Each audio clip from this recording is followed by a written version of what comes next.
Good afternoon, ma'am. Good afternoon, all.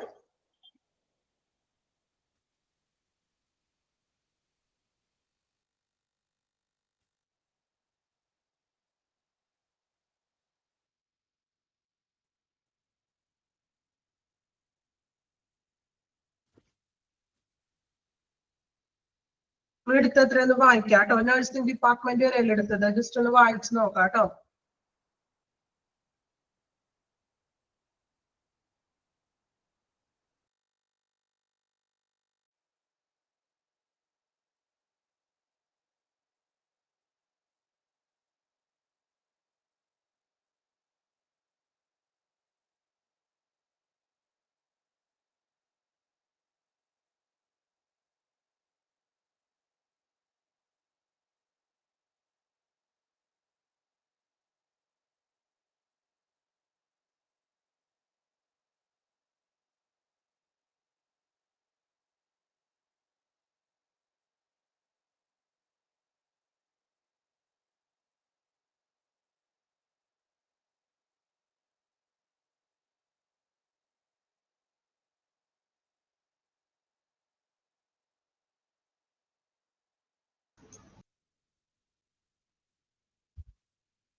Okay,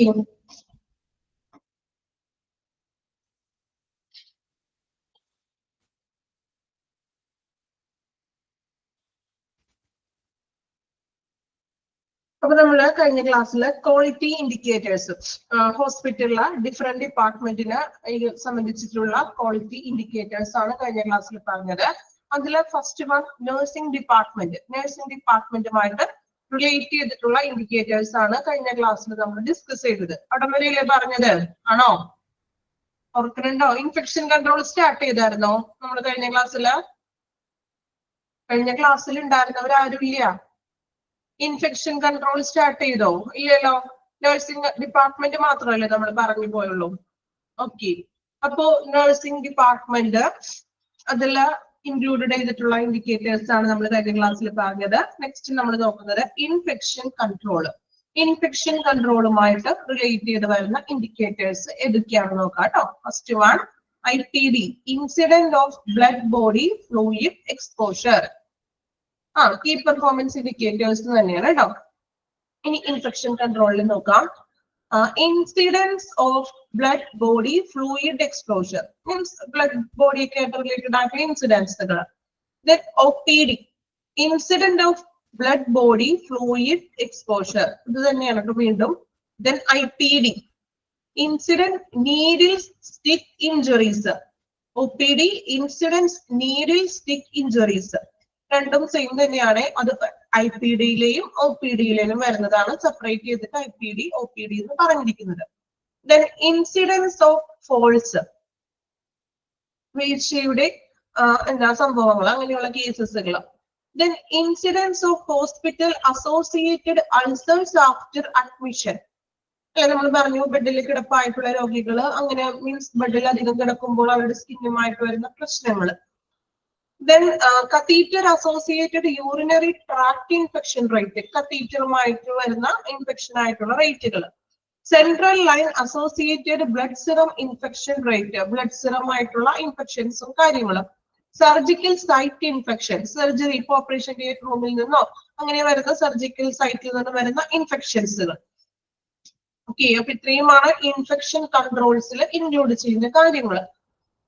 next നമുക്ക് ICU സംബന്ധിച്ചിട്ടുള്ള കാര്യങ്ങൾ എന്തൊക്കെയാണെന്ന് നോക്കാം കേട്ടോ. ICU എമർജൻസി നഴ്സിംഗ് എഡ്യൂക്കേറ്റർ, ICU-മായിട്ട് റിലേറ്റ് ചെയ്ത് വരുന്ന ഇൻഡിക്കേറ്റേഴ്സ് ആണ്. Time for initial evaluation of emergency patient, emergency പേഷ്യന്റിനെ നമ്മൾ എടുക്കുന്ന ടൈമുകൾ. Return to the emergency department within 72 hours with similar presenting complaints. അപ്പോ എമർജൻസിയിൽ നിന്ന് പെട്ടെന്ന് തന്നെ നമ്മൾ ICU-ലോട്ട് മാറ്റുന്ന 72 മണിക്കൂറിനുള്ളിൽ നമ്മൾ ICU-ലോട്ട് വരുന്ന അഡ്മിഷൻസുകൾ. റീഇൻറ്റുബേഷൻ റേറ്റ്, എന്താ ഇൻറ്റുബേഷൻ വെച്ചിട്ടുണ്ടെങ്കിൽ ഇൻറ്റുബേഷൻ എന്തെങ്കിലും ഐഡിയ ഉണ്ടോ? ഇൻറ്റുബേഷൻ ഒരു ഐഡിയ ഇല്ല. എന്താ ഇൻറ്റുബേഷൻ? ആലോചിച്ച് നോക്കിയേ, ICU ആയിട്ട് റിലേറ്റ് ചെയ്തിട്ട് ഇന്റബേഷൻ എന്ന് പറയുമ്പോ എന്തായിരിക്കാം? ICU ആയിട്ട് റിലേറ്റ് ചെയ്യുമ്പോൾ ഇന്റബേഷൻ എന്ന് പറയുന്നത് എന്താണ്? ICU ഇന്റബേഷനും നമുക്കറിയാം. ICUയിൽ കിടക്കുന്ന പേഷ്യൻസുകൾ എങ്ങനെയുള്ളവരായിരിക്കാം? ICUയിൽ കിടക്കുന്ന പേഷ്യൻസേ എത്തരത്തിലുള്ള പേഷ്യൻസ് ആണ്? ക്രിട്ടിക്കൽ ആയിട്ടുള്ള പേഷ്യൻസ് ആയിരിക്കില്ല എപ്പോഴും ICUയിൽ അഡ്മിറ്റഡ് ആകുന്നത്. സോ അങ്ങനെയുള്ള ICUയിൽ കിടക്കുന്ന പേഷ്യൻസിനെ പലപ്പോഴും അവർക്ക് സ്വന്തമായിട്ട് ശ്വസിക്കാനായിട്ടുള്ള ബുദ്ധിമുട്ടുകളും കാര്യങ്ങളൊക്കെ ഉണ്ടാകും. ശ്വസിക്കാനായിട്ട് പറ്റാത്തൊരവസ്ഥയൊക്കെ ആയിരിക്കാം. സോ അവർക്ക് ശ്വസനത്തിന് വേണ്ടിയിട്ട് നമ്മൾ ബ്രീത്തിങ് ട്യൂബുകൾ, ട്രയാക്കിൾ ട്യൂബ് ഇടും. ഓർക്കലുണ്ടോ പഠിച്ചത്? ട്രയാക്കിൾ ട്യൂബ്, എൻഡോട്രയാക്കിൾ, നാസോഗ്യാസ്ട്രിക്, ഓർക്കലുണ്ടോ? ട്യൂബുകള് ICU എന്ന് പറഞ്ഞ ചാപ്റ്ററിൽ നമ്മൾ ഡീറ്റെയിൽ ആയിട്ട് പഠിച്ചതാണോ നിങ്ങള്? അല്ലേ? അപ്പോ നമ്മൾ എന്ത് ചെയ്യും? ട്യൂബ് ഇടും. ആ ബ്രീത്തിങ് ട്യൂബിനെയാണ് ഇന്റബേഷൻ എന്ന് പറയുന്നത്. ഇനി ഇവിടെ നമുക്ക് പഠിക്കാനുള്ളത് എന്താ? റീഇന്റബേഷൻ എന്താണെന്ന് നോക്കാം. Reintubation was defined as underline ചെയ്യാം കേട്ടോ. എന്താണ് reintubation? Reintubation was defined as intubation after extubation of a patient who had been initially tracheal intubated under general anesthesia or combined general and regional anesthesia. അപ്പോ അതില് പറയുന്ന വാക്കുകൾ നമുക്ക് ആദ്യം പറയാം. ഇന്റബേഷൻ ആൻഡ് എക്സ്റ്റുബേഷൻ. എന്താ ഇന്റബേഷൻ എന്ന് പറഞ്ഞിട്ടുണ്ടെങ്കിൽ, ഇന്റബേഷൻ എന്ന് പറഞ്ഞാൽ ഒരു ICUയിൽ കിടക്കുന്ന ഒരു പേഷ്യൻസ്, ആ പേഷ്യന്റിനെ സ്വയം നോർമലി ബ്രീത്ത് ചെയ്യാനായിട്ട് ബുദ്ധിമുട്ടുള്ള പേഷ്യന്റ് ആണ്. സോ നമ്മൾ അവർക്കൊരു ട്രയാക്കിൾ ട്യൂബ് കൊടുക്കുന്നു. ട്യൂബ് വഴിയാണ് അവർ ശ്വസിക്കുന്നത്, അല്ലെ? ഓക്സിജൻ നമ്മൾ നൽകുന്നു. അതിനെയാണ് നമ്മൾ ഇന്റബേഷൻ എന്ന് വിളിക്കുന്നത്. ക്ലിയർ ആണോ? ഇന്റബേഷൻ കൃത്രിമ ശ്വാസം കൊടുക്കുന്നു ട്യൂബ് വഴി. ഓക്കെ. എക്സ്റ്റുബേഷൻ എന്ന് പറഞ്ഞിട്ടുണ്ടെങ്കിൽ നമ്മൾ ആ ട്യൂബ്, ഇപ്പൊ ഒരു പേഷ്യന്റ് ICUയിൽ അഡ്മിറ്റഡ് ആയിട്ടുള്ള പേഷ്യൻസിന് നമ്മൾ ഇന്റബേഷൻ കൊടുത്തു, കൃത്രിമ ശ്വാസം കൊടുത്തു.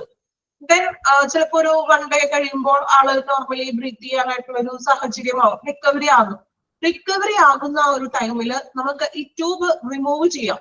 മീൻസ് ആൾക്ക് സ്വയം ശ്വാസം എടുക്കാൻ പറ്റുന്ന ഒരു അവസ്ഥയിലേക്ക് എത്തുമ്പോൾ നമ്മൾ ട്യൂബ് റിമൂവ് ചെയ്യുന്നു. റിമൂവ് ചെയ്യുന്നതിനാണ് നമ്മൾ എക്സ്റ്റുബേഷൻ എന്ന് പറയുന്നത്. രണ്ടും ക്ലിയർ ആയോ? ഇന്റബേഷനും എക്സ്റ്റുബേഷനും ക്ലിയർ ആണോ? ഇന്റബേഷൻ, എക്സ്റ്റുബേഷൻ. റെസ്പോൺസ് ഒന്നും ഇല്ലല്ലോ. ഓക്കെ. ഇനി general anaesthesia or regional anaesthesia. എന്താ അനസ്തേഷ്യ എന്ന് വെച്ചിട്ടുണ്ടെങ്കിൽ, എന്തിനു വേണ്ടിയിട്ടാണ് നമ്മൾ അനസ്തേഷ്യ കൊടുക്കുന്നത് ഒരു പേഷ്യന്റിന്? എന്തെങ്കിലും ഒരു റീസൺ വേണ്ടേ? ചുമ്മാ കൊടുക്കാനാണോ അനസ്തേഷ്യ? പേഷ്യന്റിന് അനസ്തേഷ്യ നൽകുന്നത് എന്തിനു വേണ്ടിയിട്ടാണ്? അതിന്റെ പർപ്പസ് എന്താണ്? നമുക്കറിയാം, ഒരു സെഡേറ്റീവ് ആണ്, അല്ലെ? ഒരു മയക്കത്തിന് വേണ്ടിയിട്ട്, മീൻസ് സർജറി പ്രോസസ്സിനൊക്കെയാണ് നമ്മൾ സെഡേഷൻ കൊടുക്കാൻ വേണ്ടിയിട്ടാണ് അനസ്തേഷ്യ നൽകുന്നത്. 2 ടൈപ്പ് അനസ്തേഷ്യയാണ് ഇവിടെ പറയുന്നത്. General anaesthesia and regional anaesthesia. General anaesthesia എന്ന് പറഞ്ഞിട്ടുണ്ടെങ്കിൽ ഫുൾ ബോഡി സെഡേറ്റീവ് ആക്കുന്നതാണ്. ഫുൾ ബോഡി നമ്മൾ എന്താ ഒരു സെഡേറ്റീവ് ആക്കുന്ന ഒരു അവസ്ഥ. റീജിയണൽ എന്ന് പറഞ്ഞാൽ നമ്മളിപ്പോ ഏതെങ്കിലും സർജറി ചെയ്യാനോ മറ്റും ഒരു ഡിഫറെന്റ് പാർട്ട് മാത്രം, അല്ലെ, ഒരു സെക്ഷൻ മാത്രം നമ്മൾ അനസ്തേറ്റിക് ആക്കുന്നത്. എക്സാമ്പിൾ പറയുകയാണെങ്കിൽ C സെക്ഷൻ, അല്ലെ, അതായത് സിസേറിയനിലേക്ക് ശരിക്കും പറഞ്ഞിട്ടുണ്ടെങ്കിൽ ആ ഒരു ഭാഗം താഴേക്ക് നമ്മളുടെ എന്താ നമ്മുടെ മീൻസ് നമ്മൾ മുകളിൽ നിന്നുള്ളത് നമ്മളുടെ ഇവിടെ വരെ സ്പെസിഫിക് ഏരിയ മാത്രമാണ് നമ്മൾ എന്ത് കൊടുക്കുന്നത്? സെഡേറ്റീവ് ആക്കുന്നത്. അതിനെയാണ് നമ്മൾ റീജിയണൽ എന്ന് വിളിക്കുന്നത്. ഓക്കെ. അപ്പോ ഇനി നമുക്ക് ഒന്നുകൂടി നോക്കാം കേട്ടോ, എന്താണ് റീഇന്റബേഷൻ. Reintubation was defined as intubation after extubation of a patient who had been initially tracheal intubated under general anesthesia or combined general and regional anesthesia. ICUയിൽ കിടക്കുന്ന ഒരു പേഷ്യന്റ് അനസ്തേഷ്യ, ചിലപ്പോൾ ജനറൽ അനസ്തേഷ്യ നൽകിയതാവാം, അല്ലെങ്കിൽ റീജിയണൽ അനസ്തേഷ്യ നൽകിയ ഒരു patient. So ആ പേഷ്യന്റിന് normally breath ചെയ്യാനായിട്ട് comfort അല്ല ആള്. സോ നമ്മൾ എന്ത് ചെയ്തു? ഇന്റബേഷൻ നൽകി, ട്യൂബ് നൽകി. ദെൻ ആഫ്റ്റർ റിക്കവറി ആയതിനു ശേഷം നമ്മൾ ട്യൂബ് റിമൂവ് ചെയ്തു, എക്സ്റ്റുബേഷൻ ചെയ്തു. റിമൂവ് ചെയ്ത് കഴിഞ്ഞപ്പോ പെട്ടെന്ന് വീണ്ടും ആ പേഷ്യന്റിന് ബ്രീത്തിങ് പ്രോബ്ലം വന്നു, ശ്വസിക്കാനായിട്ടുള്ള ഒരു തടസ്സം വന്നു, ബുദ്ധിമുട്ട് വന്നപ്പോ നമ്മൾ എന്ത് ചെയ്തു? വീണ്ടും ഇന്റബേഷൻ കൊടുത്തു. അതിനാണ് എന്ത് വിളിക്കുക? റീഇന്റബേഷൻ. വീണ്ടും ആൾക്ക് ഓൾറെഡി നമ്മൾ ഇന്റബേഷൻ കൊടുത്തു, റിക്കവറി ആയപ്പോ ആ ട്യൂബ് നമ്മൾ റിമൂവ് ചെയ്തു. പക്ഷെ റിമൂവ് ചെയ്തിട്ടും ആൾക്ക് വീണ്ടും ശ്വസിക്കാൻ പറ്റുന്നില്ല, ആ ഒരു സിറ്റുവേഷൻ വന്നു. സോ നമ്മൾ എന്ത് ചെയ്തു, വീണ്ടും ആ ശ്വസിക്കാനായിട്ടുള്ള ഇന്റബേഷൻ നൽകുന്നു, റീ ഇന്റബേഷൻ. ക്ലിയർ ആയി റീ ഇന്റബേഷൻ എന്താണെന്ന്? ഓക്കെ ആണോ? മനസ്സിലായോ? റീ ഇന്റബേഷൻ നമ്മൾ ശ്വസിക്കാൻ പറ്റാത്ത ആൾക്ക് ഒരു കൃത്രിമ ശ്വാസം നൽകി, ആൾ റിക്കവറി ആയപ്പോൾ അത് റിമൂവ് ചെയ്തു, പക്ഷേ വീണ്ടും അദ്ദേഹത്തിന് ശ്വസിക്കാനായിട്ടുള്ള ഒരു ബുദ്ധിമുട്ട് വന്നു, ബ്രീത്തിങ് പ്രോബ്ലം വന്നു. ബ്രീത്തിങ് പ്രോബ്ലം വന്നപ്പോ എന്ത് പറ്റി? വീണ്ടും നമ്മൾ ഇന്റബേഷൻ നൽകേണ്ടതായിട്ട് വന്നു. ഓക്കെ,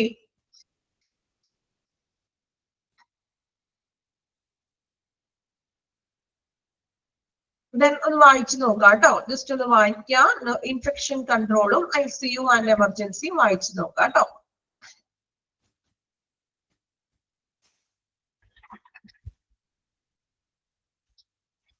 ഇതെല്ലാം പോയിന്റുകളാണ്. അപ്പൊ നിങ്ങൾക്ക് ഓരോ ഏരിയയിലും ഏകദേശം മനസ്സിലാകുമല്ലോ, ഇന്ന ഡിപ്പാർട്ട്മെന്റുമായിട്ട് റിലേറ്റ് ചെയ്ത് പറയുന്ന കാര്യങ്ങൾ ഏതൊക്കെയാണ്, അല്ലെ? ഇത് ബൈ ഹാർട്ട് ചെയ്ത് പഠിക്കേണ്ട കാര്യമൊന്നുമില്ല, പഠിക്കാനും ബുദ്ധിമുട്ടുള്ള കാര്യമാണത്, അല്ലെ?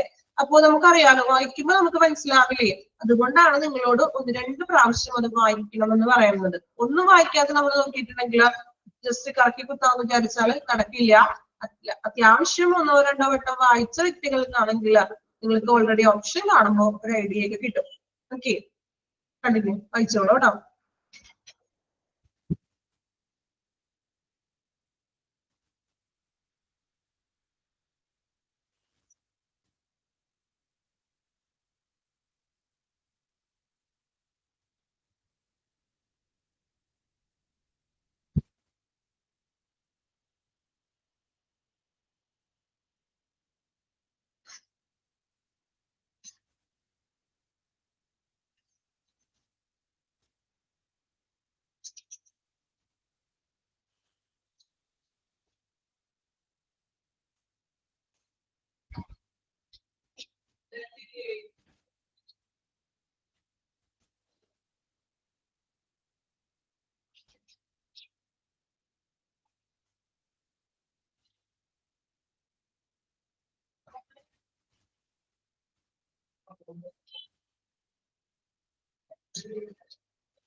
ഓക്കെ, കംപ്ലീറ്റ് ചെയ്തല്ലോ.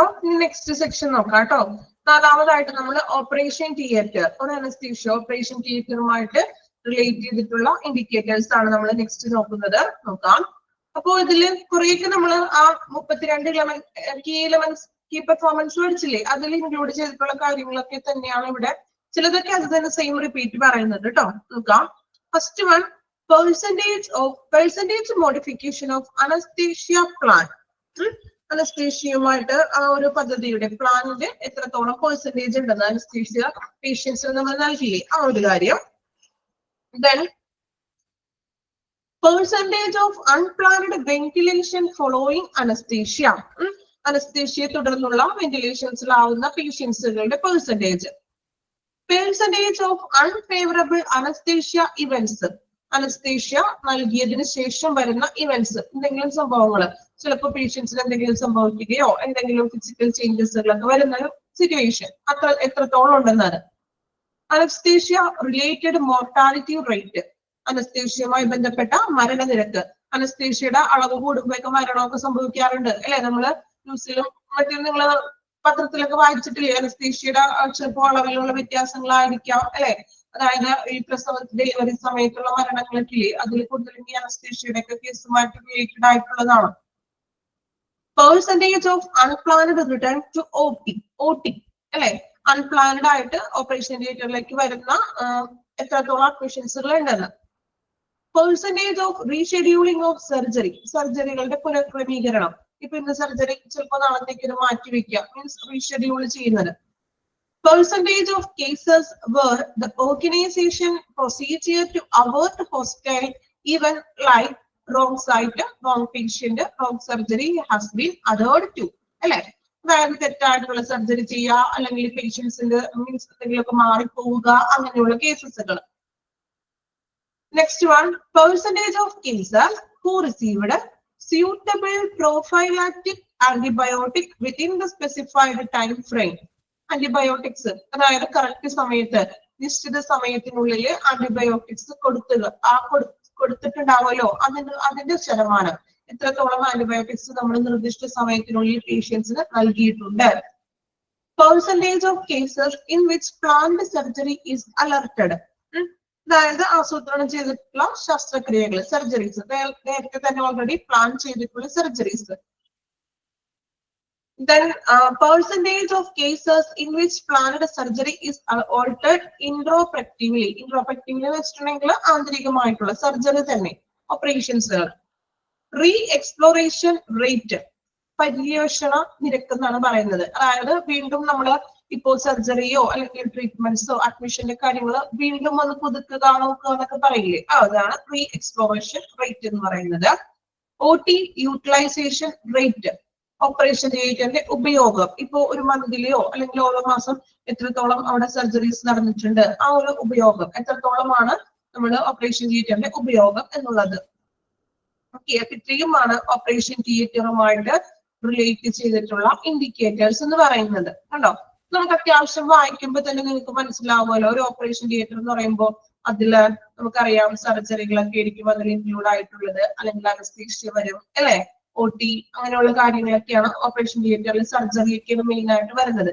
അപ്പൊ നിങ്ങൾ ഓരോ ഡിപ്പാർട്ട്മെന്റ് വായിക്കുമ്പോഴും ഏകദേശം നമുക്ക് വായിക്കുമ്പോൾ ഒരു ഐഡിയ ഒക്കെ കിട്ടുമല്ലോ, ഈ ഡിപ്പാർട്ട്മെന്റുമായിട്ട് റിലേറ്റഡ് ആയിട്ടുള്ള കാര്യങ്ങൾ എന്തൊക്കെയാണ്, കിട്ടില്ലേ? അപ്പൊ അങ്ങനെയൊന്ന് നിങ്ങളൊന്ന് മനസ്സിലാക്കി പഠിക്കുക. അല്ലാതെ ഇത് ഓരോ പോയിന്റിലും ബൈ ഹാർട്ട് ചെയ്ത് പഠിക്കാന്ന് പറഞ്ഞാൽ എളുപ്പമല്ല, കാര്യമില്ല അല്ലെ. അപ്പൊ എന്ത് ചെയ്യാം, ഒന്ന് മനസ്സിലാക്കി പഠിച്ചു വെക്കുക. ഓക്കെ, നമുക്കറിയാം ഇപ്പൊ ഓപ്പറേഷൻ തിയേറ്ററിൽ എന്തൊക്കെ കാര്യങ്ങളാണ് ഇൻക്ലൂഡ് ചെയ്യുന്നത്. ഒരു ICU എമർജൻസി എന്ന് പറയുമ്പോൾ നമുക്കറിയാം അവിടെ ക്രിട്ടിക്കൽ സിറ്റുവേഷൻസ് വരുന്ന പേഷ്യൻസ് ആണ്. സോ അവർക്ക് ട്യൂബ് വേണം അല്ലെ, അവർക്ക് ശ്വസിക്കാൻ ബുദ്ധിമുട്ടുള്ളവരൊക്കെ ആയിരിക്കാം. അപ്പോ ഇന്റർബേഷൻ വേണം, ട്രയാക്കിൽ ട്യൂബ് വേണം അല്ലെ. അങ്ങനെയൊക്കെ ഒന്ന് ആലോചിക്കുക. അങ്ങനെയൊക്കെ ആലോചിച്ചിട്ടുണ്ടെങ്കിൽ കിട്ടുമല്ലോ, എന്തായാലും നിങ്ങൾക്ക് ഓപ്ഷൻ ഉണ്ടല്ലോ. അപ്പൊ ഓപ്ഷൻ വായിച്ചിട്ടുണ്ടെങ്കിൽ കിട്ടും. ഇത് വായിക്കാതെ പോയിട്ടുണ്ടെങ്കിൽ കിട്ടില്ല, അതുകൊണ്ടാണ് 1-2 വട്ടം വായിക്കണം. ഓക്കെ, അപ്പൊ ഓപ്പറേഷൻ തിയേറ്ററിൽ വരുന്ന 11 ഇൻഡിക്കേറ്റേഴ്സ് ആണ് നമ്മൾ പറഞ്ഞത്. ഒന്ന് വായിച്ചു നോക്കാം കേട്ടോ, പെട്ടെന്ന് വായിച്ചു നോക്കാം. ഓരോന്നും നമുക്ക് വായിച്ചിട്ട് അടുത്തതിലേക്ക് പോകാം. ഓപ്പറേഷൻ തിയേറ്റർ കേട്ടോ, വായിക്കാം.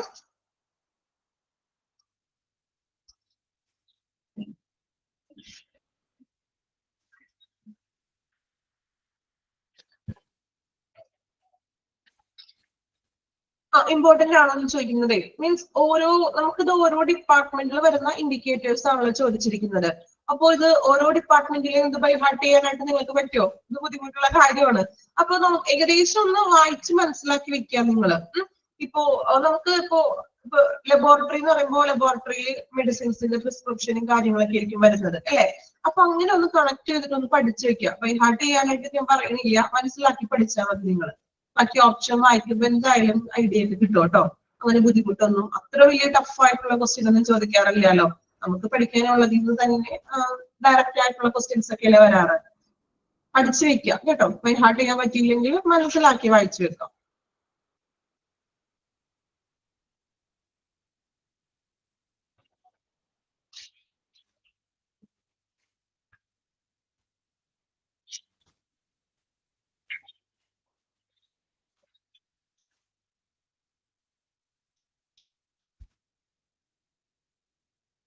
ഓക്കെ, കംപ്ലീറ്റ് ചെയ്തോ? നെക്സ്റ്റ് നോക്കാം.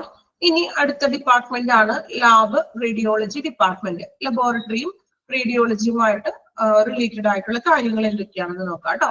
First one, number of reporting errors 1000 investigation അല്ലെ, റിപ്പോർട്ടിൽ വരുന്ന പിശകുകൾ 1000 ഇൻവെസ്റ്റിഗേഷൻ വെച്ച് നോക്കുമ്പോൾ റേറ്റ് ഓഫ് റെഡോസ്. എന്ത് റെഡോസ് എന്ന് വെച്ചിട്ടുണ്ടെങ്കിൽ ഇപ്പൊ നമ്മളൊരു ടെസ്റ്റ് ചെയ്തു ലാബില്. അപ്പോൾ ടെസ്റ്റില് എന്തെങ്കിലും വ്യതിയാനങ്ങളോ വ്യത്യാസങ്ങളൊക്കെ തോന്നുകയാണെങ്കിൽ അവർ റിപ്പീറ്റ് രണ്ടാമതായിട്ട് ഒന്നുകൂടി ചെയ്യിപ്പിക്കും ടെസ്റ്റ്. അങ്ങനെയാണ് നമ്മൾ റേറ്റ് ഓഫ് റെഡോസ് എന്ന് പറയുന്നത്. റീ ടെസ്റ്റ് ചെയ്യിക്കാനൊക്കെ പറയില്ലേ, ഒന്നുകൂടി ചെയ്യിപ്പിക്കുക. Okay, then percentage of laboratory reports correlating with the clinical diagnosis. Correlative എന്ന് വെച്ചിട്ടുണ്ടെങ്കിൽ ചികിത്സാപരമായിട്ടുള്ള മറ്റു റിലേറ്റഡ് ആയിട്ടുള്ള റിപ്പോർട്ടുകൾ ലബോറട്ടറിയിൽ. Then percentage of adherence to safety precautions by employee working in diagnosis. അല്ലെ, അപ്പൊ ഇത് റേഡിയോളജിയും ലാബുമായിട്ടാണ് പറയുന്നത്. അപ്പോ അവിടുത്തെ എംപ്ലോയീസ് പ്രിക്കോഷൻസ് പാലിക്കുന്നുണ്ടോ? എന്തൊക്കെ പ്രിക്കോഷൻസ് ആണ് ഒരു ലബോറട്ടറിയിലും റേഡിയോളജിയിലും സ്റ്റാഫുകൾ എടുക്കേണ്ടത്? എന്തൊക്കെയാണ്? ലബോറട്ടറി പഠിച്ചു കഴിഞ്ഞതാണ്, റേഡിയോളജിയും പഠിച്ചു കഴിഞ്ഞതാണ് അല്ലെ. പ്രിക്കോഷൻസ് എന്തൊക്കെ പ്രിക്കോഷൻസ് ആണ് ലബോറട്ടറിയിലെയും റേഡിയോളജിയിലെയും സ്റ്റാഫുകൾ എടുക്കേണ്ടത്? പെട്ടെന്ന് കമന്റ് ചെയ്തേ answer.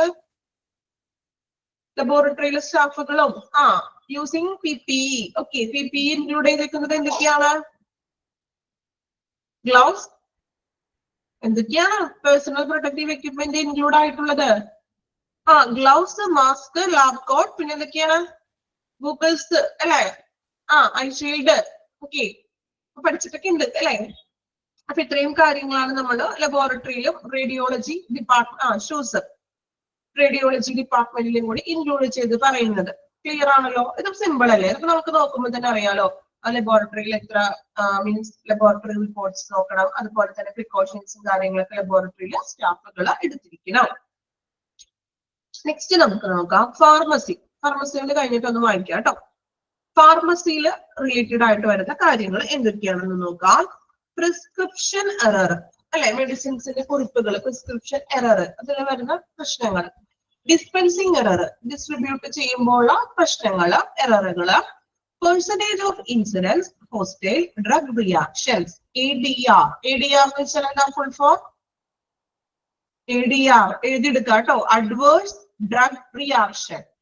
Adverse, ADVERSE,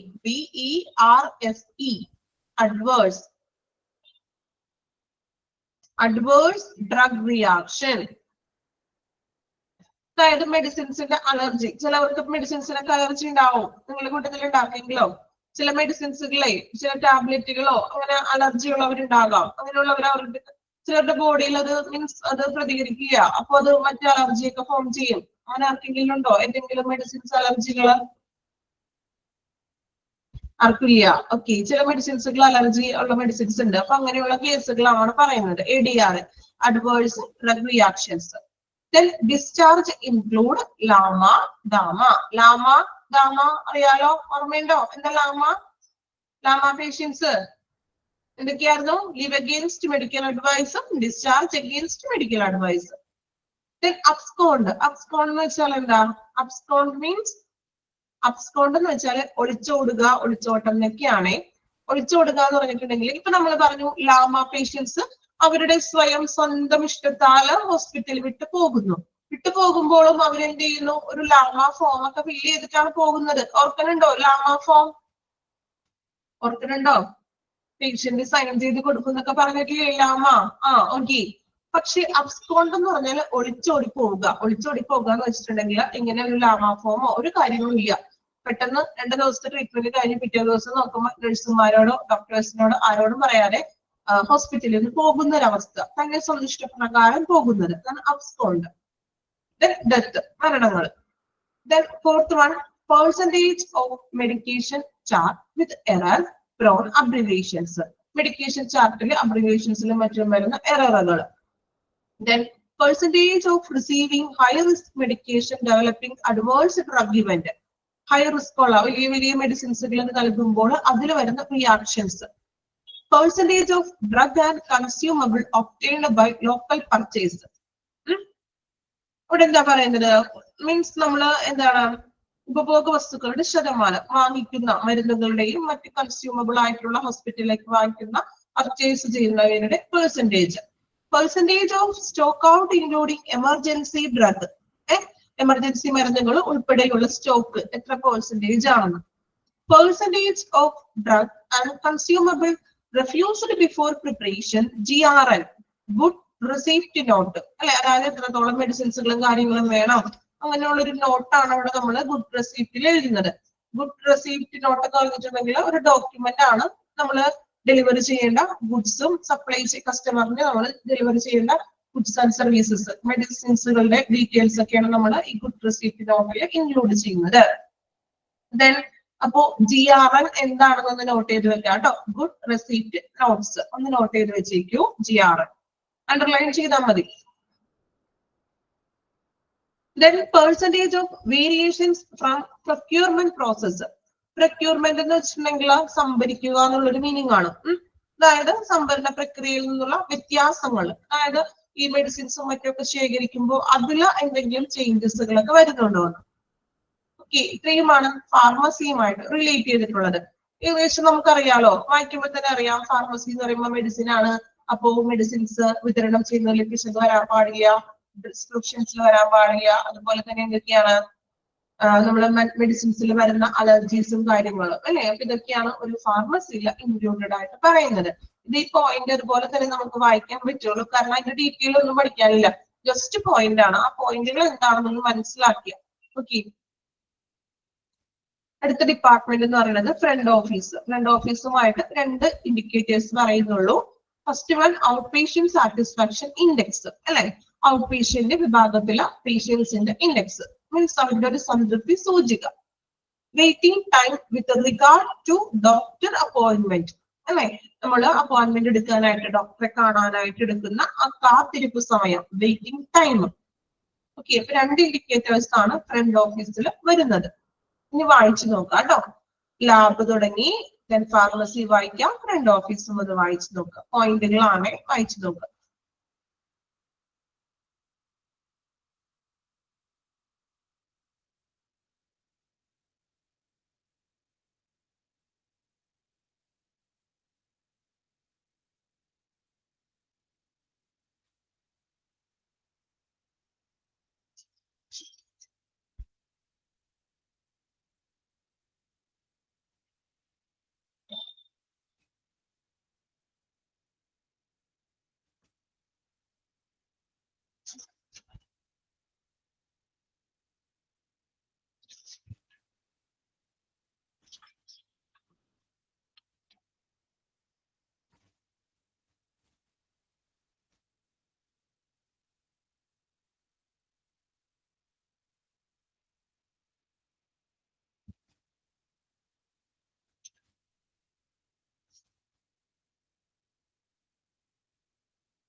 okay, next department നോക്കാം.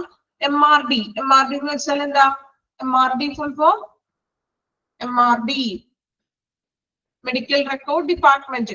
മെഡിക്കൽ റെക്കോർഡ് ഡിപ്പാർട്ട്മെന്റുമായിട്ട് വരുന്ന ഇൻഡിക്കേറ്റേഴ്സ് ആണ് അടുത്തത് പറയുന്നത്. First one percentage of medical record without discharge summary. Discharge സംഗ്രഹമില്ലാത്ത മെഡിക്കൽ റെക്കോർഡുകള്. Percentage of medical records not having ICD coding. ICD coding എന്ന് വെച്ചിട്ടുണ്ടെങ്കിൽ എന്താ? ICD coding,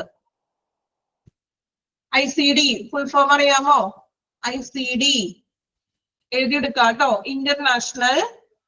international classification of diseases. ICD international classification of diseases.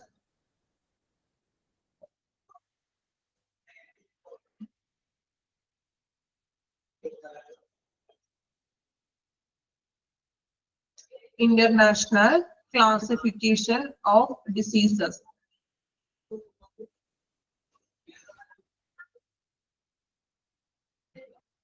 Okay. അപ്പോ എന്താ? Percentage of medical record not having ICD coding ഇല്ലാത്ത, അതായത് classification ഒന്നും ചെയ്യാത്ത medical റെക്കോർഡുകൾ. Percentage of medical record having improper consent. Imperfect ആയിട്ടുള്ള, പെർഫെക്റ്റ് അല്ലാത്ത രീതിയിലുള്ള മെഡിക്കൽ റെക്കോർഡ്സുകൾ. Then percentage of missing records, നഷ്ടപ്പെട്ട റെക്കോർഡുകളുടെ ശതമാനം. Fifth one bed occupancy rate. എന്താണ് ബെഡ് ഓക്യുപ്പൻസി റേറ്റ് എന്ന് പറയുന്നുണ്ട്, ശ്രദ്ധിക്കുക. The bed occupancy rate, that is BOR underline ചെയ്യാം. ബെഡ് ഓക്യുപ്പൻസി റേറ്റ് എന്താണ്? ബെഡ് ഓക്യുപ്പൻസി റേറ്റ് എന്ന് നോക്കാം. Is a measure of utilization of the available bed capacity in a hospital. It denotes the percentage of beds occupied by patient in a defined period of time, normally a year. അതായത് എന്താണ് പറയുന്നത്? ഒരു ഹോസ്പിറ്റലില് ലഭ്യമായിട്ടുള്ള കിടക്കകൾ അല്ലെ, കിടക്കകളുടെ ഉപയോഗം, അതിന്റെ യൂട്ടിലൈസേഷൻ, അതിനെയാണ് നമ്മൾ ബെഡ് ഓക്യുപ്പൻസി എന്ന് വിളിക്കുന്നത്.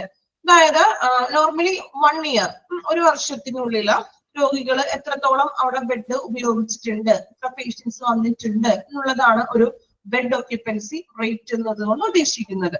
Okay. Then 6th one, length of stay, LOS, length of stay. രോഗികളുടെ ദൈർഘ്യം, എത്ര നാൾ അവർ അഡ്മിറ്റ് ആകുന്നുണ്ടോ പേഷ്യൻസിന്റെ സ്റ്റേ ചെയ്യുന്നത്. മോർട്ടാലിറ്റി റേറ്റ്, മരണനിരക്ക്, ഹോസ്പിറ്റലിൽ വെച്ച് മരണം സംഭവിച്ചിട്ടുള്ള മരണനിരക്കുകള്. പ്രൊപ്പോർഷണൽ മെറ്റേണൽ മോർട്ടാലിറ്റി റേറ്റ്, ആനുപാതികമായിട്ടുള്ള മെറ്റേണൽ മോർട്ടാലിറ്റി, മാതൃമരണനിരക്ക്, അതായത് ഡെലിവറി ടൈമില് അമ്മ മരിച്ചു പോകുന്നത്, കുഞ്ഞല്ല അമ്മ മരിച്ചു പോകുന്നത്, മാതൃ mortality. Then proportional infant mortality, delivery ടൈമിൽ കുഞ്ഞിന്റെ മരണം അല്ലെ, ജനനം, കുഞ്ഞിന്റെ മരണനിരക്ക്. ഇത്രയും കാര്യങ്ങളാണ് നമ്മൾ മെഡിക്കൽ റെക്കോർഡ് ഡിപ്പാർട്ട്മെന്റിൽ ഇൻക്ലൂഡ് ചെയ്യേണ്ടവ. Okay. Then next one, HRM. HRM ൽ നോക്കാം കേട്ടോ. HRM എന്ന് വെച്ചാൽ ഫുൾ ഫോം എന്താ? Expanded form HRM, human resource management. അറിയാലോ? അറിയില്ലാത്തവരൊന്ന് എഴുതി വെക്കുക കേട്ടോ, ഹ്യൂമൻ റിസോഴ്സ് മാനേജ്മെന്റ്. ഓക്കെ. ഇനി ഹ്യൂമൻ റിസോഴ്സ് മാനേജ്മെന്റിൽ ഇൻക്ലൂഡ് ചെയ്തിട്ടുള്ള കാര്യങ്ങൾ നോക്കാം. എംപ്ലോയി സാറ്റിസ്ഫാക്ഷൻ ഇൻഡെക്സ് അല്ലെ, നേരത്തെ നമ്മൾ പറഞ്ഞു പേഷ്യന്റിന്റെ സാറ്റിസ്ഫാക്ഷൻ ഇൻഡെക്സ്, അതുപോലെ തന്നെ എംപ്ലോയീസിന്റെ, തൊഴിലാളികളുടെ സംതൃപ്തിയുടെ സൂചിക. പ്രോപ്പർ മലയാളം പറഞ്ഞ കേട്ടോ. Then employee attrition rate. എന്താ എംപ്ലോയി അട്രിഷൻ റേറ്റ് എന്ന് പറഞ്ഞാല്? ജീവനക്കാരുടെ അട്രിഷൻ റേറ്റ്, അതായത് കമ്പനിയിൽ നിന്ന് ലീവ് ചെയ്ത് പോകുന്നവരൊക്കെ ഉണ്ടാവില്ലേ, ഹൗ മെനി എംപ്ലോയി ലീവ്, എത്ര എംപ്ലോയീസ് ലീവ് ചെയ്ത് പോകുന്നുണ്ട്, അതിന്റെ ഒരു rate. Employee absenteeism rate, means leave ചെയ്ത് പോകാന്ന് വെച്ചാൽ ആബ്സെന്റീസ് ആകുന്നവരുടെ റേറ്റ്. ഹാജരൊക്കെ നമ്മൾ അവിടെ തയ്യാറാക്കില്ലേ, മീൻസ് അറ്റൻഡൻസ് രജിസ്റ്റർ ഒക്കെ ഇല്ലേ, അത് അവിടെ ആബ്സെന്റിസം rate. Percentage of employees who are informed of employee rights, responsibilities and welfare schemes. ജീവനക്കാരുടെ ഉത്തരവാദിത്തങ്ങൾ, അതുപോലെ തന്നെ അവരുടെ ക്ഷേമ പദ്ധതികൾ, then അവരുടെ ഉത്തരവാദിത്തങ്ങൾ. Percentage of staff provided pre-exposure profile access. വെച്ചിട്ടുണ്ടെങ്കിൽ എന്താ? ജീവനക്കാരുടെ പ്രൊഫൈൽ ആക്സസിന്, പ്രൊഫൈൽ ആക്സസ് എന്ന് വെച്ചിട്ടുണ്ടെങ്കിൽ ആന്റിബയോട്ടിക്സുകൾ കൊടുക്കുന്നത്, അതിന്റെ ഒരു ശതമാനം. ഓക്കെ. ഇത്രയും കാര്യങ്ങളാണ് HRM ഇൻക്ലൂഡ് ചെയ്തിട്ടുള്ളത്.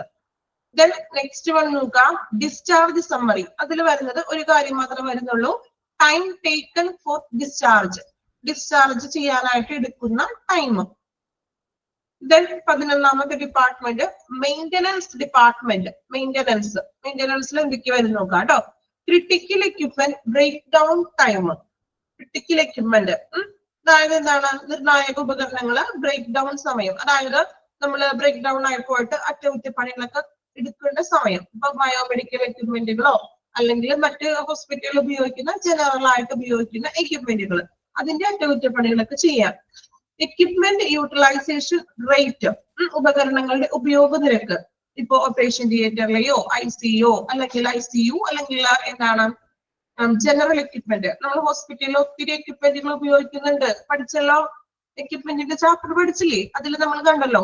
അപ്പൊ അതിന്റെയൊക്കെ ഉപയോഗം എത്രത്തോളം ഉണ്ട്, ഇപ്പൊ ഓരോ മാസത്തിലും നമുക്കത് ചെക്ക് ചെയ്യാം എത്രത്തോളം അതിന്റെ ഉപയോഗം വരുന്നത് ഓരോ എക്യുപ്മെന്റിന്റെയും. അപ്പൊ അതിന്റെ കൃത്യമായിട്ടുള്ള ഉപയോഗ നിരക്ക്. ദെൻ അപ്പോ 11ാമത്തെ മെയിൻ്റെനൻസ് ഓഫ് ഡിപ്പാർട്ട്മെന്റിൽ പറയുന്നത്. ഓക്കെ, ഒന്ന് വായിച്ചു നോക്കാം കേട്ടോ.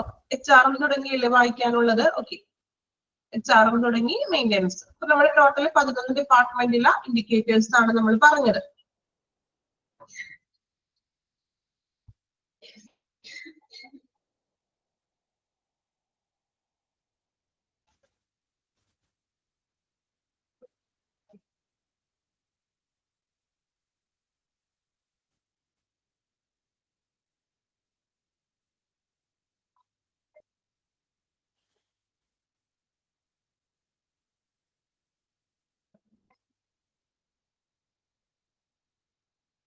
മീൻസ് ഇമ്പോർട്ടന്റ് ആണോ എന്ന് നിങ്ങൾ ചോദിക്കുന്നുണ്ട്. ഇമ്പോർട്ടന്റ് എന്ന് വെച്ചിട്ടുണ്ടെങ്കിൽ നമ്മൾ 11 ഡിപ്പാർട്ട്മെന്റിന്റെ ഇൻക്ലൂഡഡ് ആയിട്ടുള്ള ഓരോ ഡിപ്പാർട്ട്മെന്റിൽ ഇൻക്ലൂഡഡ് ആയിട്ടുള്ള ഇൻഡിക്കേറ്റേഴ്സ് ആണ് പറഞ്ഞത്.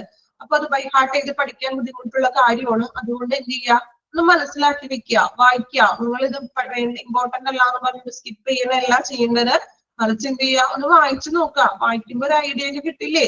ഏകദേശം ഓരോ ഡിപ്പാർട്ട്മെന്റുമായിട്ട് റിലേറ്റ് ചെയ്തിട്ടുള്ള പോയിന്റ്സുകളാണല്ലോ. അപ്പൊ ഒന്ന് വായിക്കുക, അത് നിങ്ങളുടേതായ രീതിയിൽ ഒന്ന് വായിച്ചൊന്ന് മനസ്സിലാക്കി വെക്കുക. ഓക്കെ, ക്വസ്റ്റ്യൻസ് അങ്ങനെ അത്ര ടഫ് ആയിട്ടുള്ള രീതിയിലൊന്നും ചോദിക്കാറില്ല. നമുക്ക് പെട്ടെന്ന് ഡയറക്റ്റ് ടൈപ്പ് ഒക്കെ അല്ലേ ചോദിക്കാറ്. അപ്പൊ ഒന്ന് വായിക്കുക, നമ്മൾ വായിക്കാതിരിക്കരുത്. നമ്മളിത് കാണുമ്പോൾ തന്നെ ഇത്ര പോയിന്റ്സുകൾ ഞങ്ങൾ എങ്ങനെ ബൈ ഹാർട്ട് ചെയ്ത് പഠിക്കും എന്നുള്ളൊരു ഇത് വേണ്ട. നിങ്ങൾ എന്ത് ചെയ്യുക, മനസ്സിലാക്കി പഠിച്ചാൽ മതി, സ്കിപ്പ് ചെയ്ത് പോകരുത്. നമ്മൾ 1 or 2 വട്ടം വായിച്ചിട്ടുണ്ടെങ്കിൽ നിങ്ങൾക്ക് എക്സാമിന്റെ ടൈമിൽ ഇതിൽ നിന്നൊരു ക്വസ്റ്റ്യൻ വന്നിട്ടുണ്ടെങ്കിൽ അത്യാവശ്യം ഓപ്ഷൻ വായിച്ചിട്ടുണ്ടെങ്കിൽ അറ്റൻഡ് ചെയ്യാൻ പറ്റും.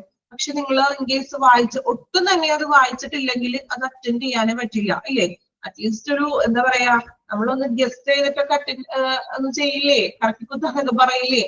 എങ്കിലും ഒരു പ്രാവശ്യം വായിച്ചാലല്ലേ ഗസ് ചെയ്യാൻ പോലും പറ്റുള്ളൂ. അപ്പൊ വായിക്കാം, സ്കിപ്പ് ചെയ്യാൻ പാടില്ല. ഓക്കെ,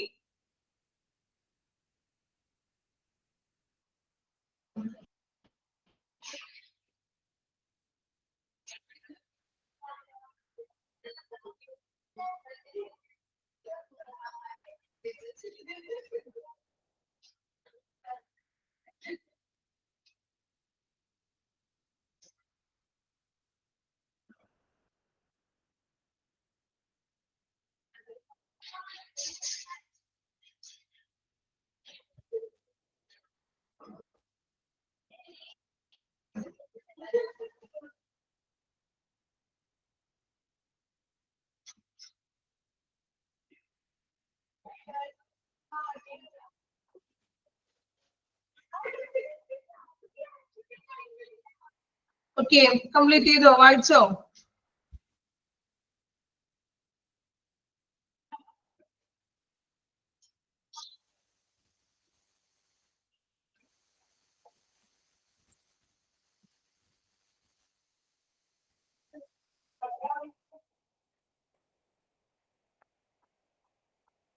നെക്സ്റ്റ് നോക്കാം.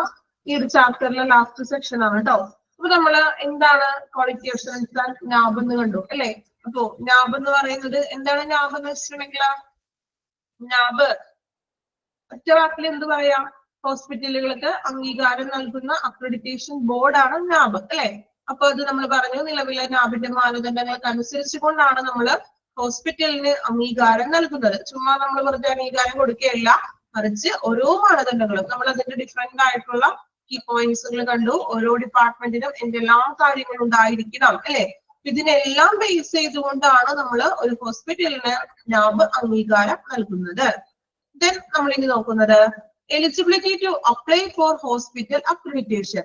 അപ്പോ ഹോസ്പിറ്റലിന് നാബിന്റെ അക്രഡിറ്റേഷൻ ലഭിക്കുവാൻ വേണ്ടിയിട്ട് നമ്മൾ അപ്ലൈ ചെയ്യുന്നതാണ് ഓരോ ഹോസ്പിറ്റലും ആ അക്രഡിറ്റേഷൻ ലഭിക്കാൻ വേണ്ടിയിട്ട്. ഇപ്പൊ നമ്മൾ പറഞ്ഞു കോളേജുകൾ അപ്ലൈ ചെയ്യും ഇതുപോലെ നാക്ക് കിട്ടാൻ വേണ്ടിയിട്ട് അല്ലെ? അവിടെ നാബല്ല നാക്കാണ്. സോ നമ്മൾ അതിന് വേണ്ടിയിട്ട് ഓരോ കോളേജുമാണ് അപ്ലിക്കേഷൻ കൊടുക്കുന്നത്. ദെൻ അവര് ആ ഒരു സമിതിക്കാർ വന്നിട്ട് കമ്മിറ്റിക്കാർ വന്ന് അന്വേഷിക്കും, നമ്മുടെ കോളേജ് ബസ്സിലൊക്കെ വന്ന് നോക്കും അല്ലെ?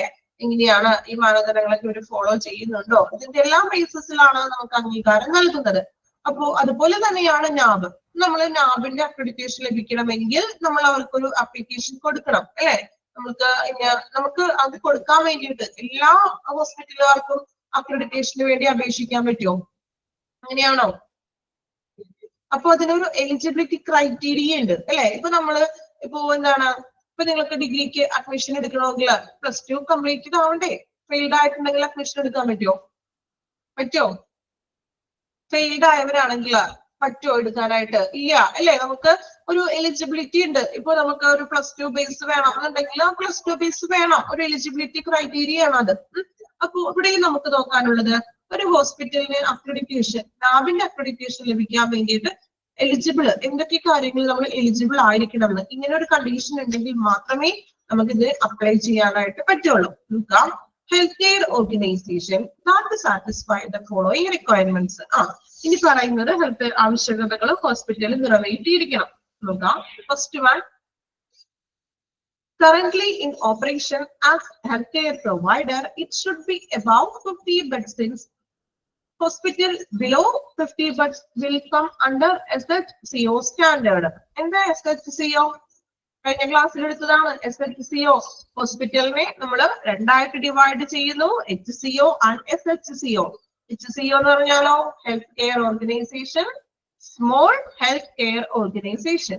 അപ്പോ ഫസ്റ്റ് എലിജിബിലിറ്റി ക്രൈറ്റീരിയ എന്ന് പറഞ്ഞിട്ടുണ്ടെങ്കിൽ 50 ബെഡില് കൂടുതലായിരിക്കണം. നമ്മൾ പറഞ്ഞു അതായത് അതിനെയാണ് നമ്മൾ ഹെൽത്ത് കെയർ ഓർഗനൈസേഷൻ എന്ന് വിളിക്കുന്നത്. 50 ബെഡില് കുറവാകുമ്പോൾ അത് സ്മോൾ ഹെൽത്ത് കെയർ സ്റ്റാൻഡേർഡ് ആണ് അല്ലെ. സോ 50 കിടക്കകൾക്ക് ബെഡിന് മുകളിലായിരിക്കണം. അങ്ങനെയുള്ളതിനാണ് നമ്മൾ ഒരു ഹെൽത്ത് കെയർ ഓർഗനൈസേഷൻ എന്ന് വിളിക്കുന്നത്. അങ്ങനെ 50 ബെഡിന് മുകളിലായിട്ടുള്ള ഒരു ഹെൽത്ത് കെയർ ഓർഗനൈസേഷന് അപ്ലൈ ചെയ്യാം. 50 താഴെ വരുന്നതിന് നമ്മൾ സ്മോൾ ഹെൽത്ത് കെയർ ഓർഗനൈസേഷൻ എന്നാണ് വിളിക്കുന്നത്. ഓക്കെ, അപ്പൊ ഒന്നാമത്തെ എലിജിബിലിറ്റി ആണ് അതെ. സെക്കൻഡ് വൺ നോക്കാം. The hospital has minimum volume of patient which will evaluate the quality of care given to the patient, which is presently 30%. അല്ലെ, അതായത് നമ്മൾ രോഗികൾക്ക് നൽകുന്ന ക്വാളിറ്റി ഉള്ള ഗുണനിലവാരം വിലയിരുത്തുന്ന ഏറ്റവും കുറഞ്ഞ രോഗികളുടെ എണ്ണം എന്ന് പറഞ്ഞാൽ 30% ആയിരിക്കണം. അതായത് 30% പേഷ്യൻസിന് ക്വാളിറ്റി ഉള്ള പരിചരണം ലഭിച്ചിട്ടുണ്ടെന്ന് ഉറപ്പുവരുത്തണം. ഓക്കെ, ദെൻ മൂന്നാമത്തെ ക്രൈറ്റീരിയ നോക്കാം. The organization commits to abide by NAB standards and applicable legal, statutory, regulatory requirements. അല്ലെ, അതായത് ആ organisation commits to abide by, അതായത് നാബിന്റെ മാനദണ്ഡങ്ങൾ നമ്മൾ പറഞ്ഞു, ഒത്തിരി മാനദണ്ഡങ്ങൾ നാബ് പറയുന്നുണ്ട്. സോ ഈ മാനദണ്ഡങ്ങള് കൃത്യമായിട്ടും നിയമപരമായും നിയന്ത്രിതമായിട്ടുള്ളതും ആവശ്യങ്ങളുമായിട്ടും റെഗുലേറ്ററി ആയിട്ടുള്ള ആവശ്യങ്ങളും കൃത്യമായിട്ടും ആ ഹോസ്പിറ്റൽ പാലിക്കുന്നുണ്ടെന്ന് ഉറപ്പുവരുത്തണം. മീൻസ് നാബിന്റെ ആ ഒരു മാനദണ്ഡങ്ങൾ ആ ഹോസ്പിറ്റൽ പൂർണ്ണമായിട്ടും പാലിച്ചിരിക്കണം. ഓക്കെ, ദെൻ നാലാമത്തെ പോയിന്റ് നോക്കാം. The healthcare organization should have implemented NAB standards in the HCO for a minimum of 3 months.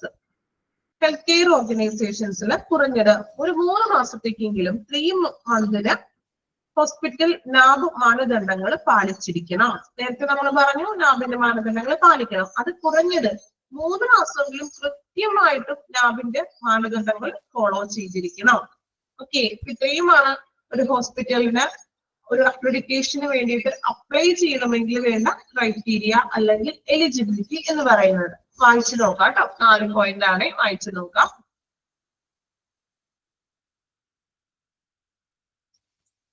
പഠിച്ചിരിക്കണോട്ടോ, അത് ഇമ്പോർട്ടന്റ് ആണ്. എലിജിബിലിറ്റി നോക്കണം, അത് മനസ്സിലാക്കി പഠിക്കാം. ഒന്നാമത്തെ പോയിന്റിൽ എന്താ പറയുന്നത്? എബവ് 50 ബെഡ്സിന് മുകളിലായിരിക്കണം. രണ്ടാമതായിട്ട് പറയുന്നത് ക്വാളിറ്റി ആയിട്ടുള്ള കെയർ 30% പേഷ്യൻസിന് നൽകിയിരിക്കണം. ദെൻ ലാബിന്റെ മാനദണ്ഡങ്ങൾ പാലിക്കണം. ദെൻ ലാസ്റ്റ് വൺ പറഞ്ഞത് 3 മാസമെങ്കിലും ലാബിന്റെ മാനദണ്ഡങ്ങൾ കൃത്യമായിട്ട് പാലിച്ചിരിക്കണം. ഓക്കെ, ഈ 4 കാര്യങ്ങളാണ്. സിമ്പിൾ ആക്കിയാണ് ഞാൻ പറഞ്ഞത്. വായിച്ചു നോക്കാം. കണ്ടന്റ് ആണ് പറഞ്ഞത് കേട്ടോ.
കംപ്ലീറ്റ് ചെയ്തോ?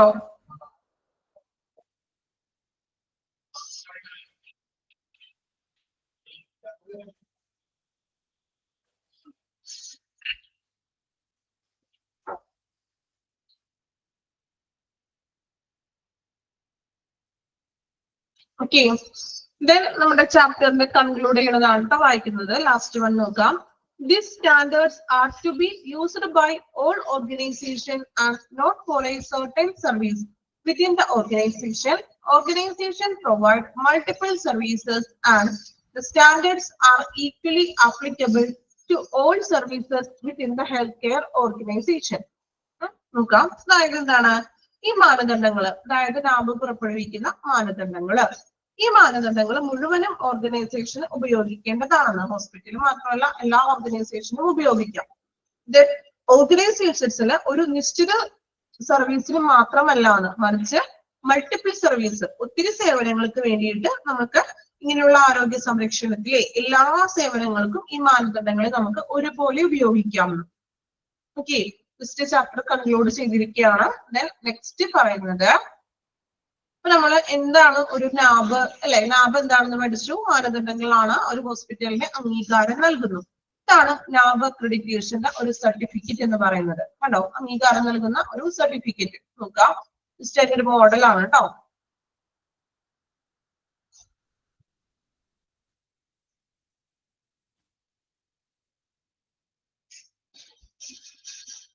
അപ്പൊ ഇങ്ങനെ ഒരു സർട്ടിഫിക്കറ്റ് ലഭിക്കണമെങ്കിൽ എന്ത് വേണം? എന്ത് വേണം നമ്മൾ സർട്ടിഫിക്കറ്റ് ലഭിക്കണമെങ്കിൽ? നാബ് തന്നിരിക്കുന്ന മാനദണ്ഡങ്ങൾ കൃത്യമായിട്ടും പാലിച്ചിരിക്കണം. ഫെസിലിറ്റികളും അല്ലെങ്കിൽ ക്വാളിറ്റി കെയർ കൊടുക്കുക, ഫെസിലിറ്റികൾ നൽകണം, അല്ലെ? അപ്പൊ അങ്ങനെയുള്ള എല്ലാ മാനദണ്ഡങ്ങളും പാലിച്ചാൽ മാത്രമേ ഇങ്ങനെയുള്ള ഒരു അക്രഡിറ്റേഷൻ നമുക്ക് ഹോസ്പിറ്റലിന് ലഭിക്കുള്ളൂ. ഓക്കെ, ജസ്റ്റ് ഒരു മോഡലാണ് കേട്ടോ, നാബിന്റെ സർട്ടിഫിക്കേഷൻ മോഡലാണ്. കണ്ടോ, ക്ലിയർ ആയോ എന്താണ് നാബ് സർട്ടിഫിക്കേഷൻസ് എന്നൊക്കെ?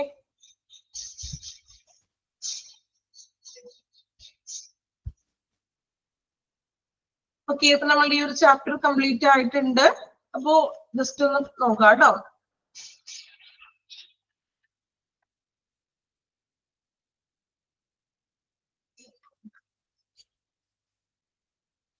Okay, quality assurance and നാബ്. അപ്പൊ ഫസ്റ്റ്ലി നമ്മൾ നാബ് എന്താണെന്ന് നോക്കി. ഡിഗ്രീസ് ആണ്, കുറച്ച് ക്യാരക്ടറിസ്റ്റിക്സുകൾ പറയുന്നുണ്ട്. ദെൻ ക്വാളിറ്റി അഷുറൻസിൽ ഒത്തിരി ഫുൾ ഫോമുകൾ ഇവിടെ വരുന്നുണ്ട് കേട്ടോ. PQM, QC, അങ്ങനെ ഒത്തിരി വരുന്നുണ്ട്. അത് ജസ്റ്റ് ഒന്ന് വായിച്ച് മനസ്സിലാക്കുക.